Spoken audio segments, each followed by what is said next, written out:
Hari ini, naturalisasi Kelvin Verdong dipercepat. Langsung proses sumpah WNI. Tak sabar bela timnas, Kelvin Verdong sampai ke Indonesia. Proses naturalisasi baru pemain Indonesia dipercepat. Kelvin Verdong dan Chin Sraven siap masuk skuad Sintayong di FIFA Matchday nanti. Saat ini, pecinta sepak bola tanah air masih menanti proses naturalisasi kedua pemain, yaitu Kelvin Verdong dan Chin Sraven. Mereka harus melalui tahap persetujuan dari DPR, sehingga bisa segera melanjutkan ke proses selanjutnya guna memperkuat timnas Indonesia. Menteri Pemuda dan Olahraga Menpora Dito Aritejo mendorong Dewan Perwakilan Rakyat DPR untuk mempercepat proses persetujuan naturalisasi dua pemain Liga Utama Belanda Eredivisie, yaitu Kelvin Verdong dan Chin Sraven. Kami akan terus berkoordinasi dengan DPR agar bisa mempercepat proses berkas kedua pemain, kata Dito dalam keterangan tertulis yang diterima di Jakarta, Rabu.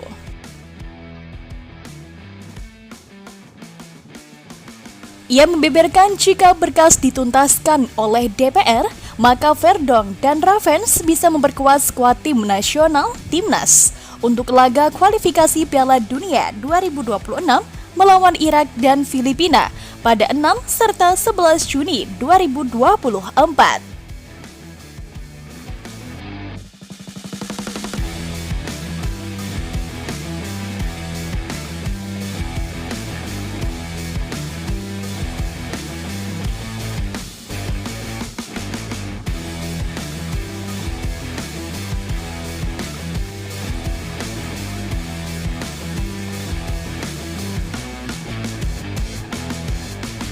Sebelum dua laga itu, lanjut dia tim Garuda juga akan melakoni laga uji coba melawan Tanzania pada 2 Juni. Saya akan coba komunikasi dengan pimpinan DPR dan semoga bisa segera sesuai yang dibutuhkan timnas kita, ujar Menteri Termuda dalam Kabinet Indonesia Maju itu.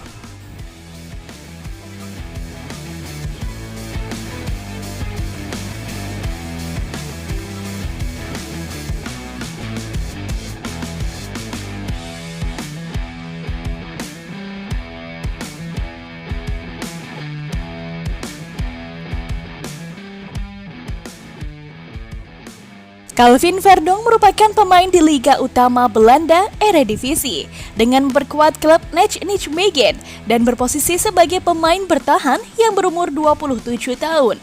Bahkan kedua pemain kabarnya sudah di Indonesia. Dan kedua pemain juga sudah tak sabar dinaturalisasi karena terlihat jelas Kelvin Verdong selalu mengimpikan secepatnya gabung di Indonesia. Itu telah ia lontarkan sejak lama, bahkan saat Eredivisie masih berjalan.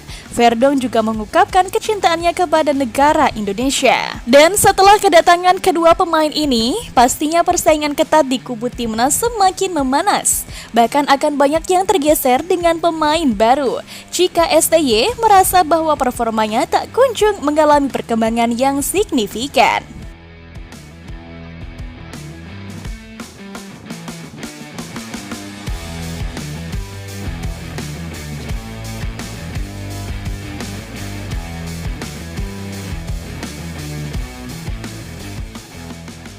Bahkan pemain keturunan sekelas Elkan saja bisa tergeser. Bayangkan nama Elkan yang tiap kali menghiasi deretan nama pemain inti, kali ini tak dipanggil oleh STY. Karena STY tak peduli dengan pemain Eropa jika tak disiplin. Staf STY pastinya akan segera mengumumkan satu nama lagi yang akan dipanggil di timnas senior. Sebab jumlah pemain yang baru dirilis minggu lalu jumlahnya masih kurang 2. Tak adanya nama Witan Sulaiman yang bermain impresif di Piala Asia lalu bukan karena dirinya tak terpilih. Pasalnya Witan Sulaiman ingin menjalankan ibadah haji dahulu. Itu berguna untuk kematangan spiritual yang ia pupuk selama ini. Dan itu cukup dimaklumi oleh Sintayong sendiri. Namun meski tanpa Witan dengan skuad komplit dan tanpa cedera, Indonesia masih bisa membuat kejutan saat melawan Irak nanti, sekaligus membalaskan kekalahan saat pertemuan pertama.